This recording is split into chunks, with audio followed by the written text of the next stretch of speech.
L'édito politique du jour, comme chaque vendredi, c'est avec vous, Arlette Chabot. Bonjour Arlette. Bonjour. Vous écoutiez avec attention Babette de Rosière sur ce qu'elle disait, effectivement, cette situation explosive. Alors, Emmanuel Macron, il est au milieu là de son second mandat, de son deuxième quinquennat.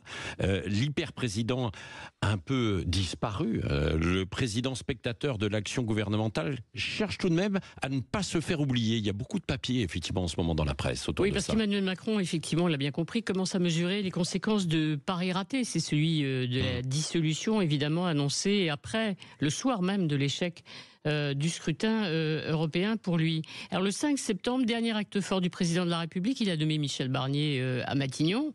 Ce cinquième Premier ministre, c'est pas lui qui pourra le renvoyer, non, c'est l'Assemblée et une motion de censure. Donc Michel Barnier, à moins bien entendu que celui-ci, évidemment, démissionne. Le pouvoir, on a bien compris, a traversé la Seine, encore une fois, entre l'Assemblée nationale et Matignon. À l'Élysée, on n'aime pas parler de cohabitation, on préfère cette fameuse expression de coexistence exigeante ou de co-responsabilité, parce qu'il y a des membres de l'ancienne majorité qui siègent dans ce gouvernement au sein de cette alliance extrêmement fragile avec les Républicains. En tout cas, la règle est très claire aujourd'hui, c'est le respect de la Constitution, le président préside et le gouvernement gouverne. C'est la fin du super, hyper président qui décidait de tout procédait de lui.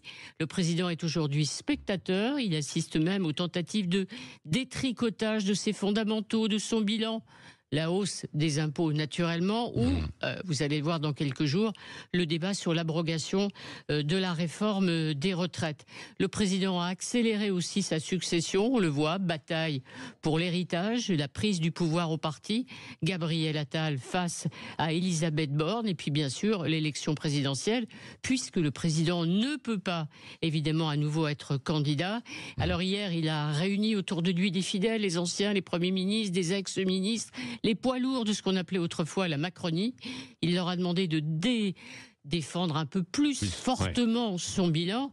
Mais au fond, on a bien compris que chacun plutôt en ce moment essaye de se détacher de lui. Oui, est-ce que le président, donc Emmanuel Macron, peut renouer avec les Français? Est-ce qu'il a des marges de manœuvre que lui donne sa fonction? Alors l'histoire, il la regarde attentivement. Des précédentes cohabitations lui ont enseigné que c'est vrai, Jacques Chirac ou François Mitterrand avaient su rebondir, mais finalement, il pouvait être à nouveau candidat, pas lui. Effectivement, ce qui complique effectivement les choses. Ils avaient su, en tout cas Mitterrand ou Chirac, renouer avec les Français en allant les retrouver en France.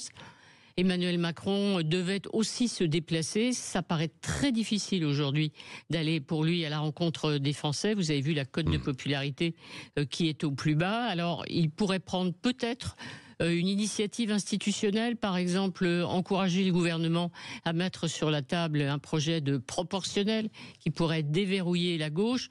Tout ça, ce sont des hypothèses. Le temps qui lui reste sera très très long. Merci Arlette Chabot. Vous voulez réagir à ce que vient de dire Arlette Chabot, comme à tous les autres sujets de l'actualité que nous avons abordés. 0826 300 300, vous avez la parole dans un instant sur Sud Radio.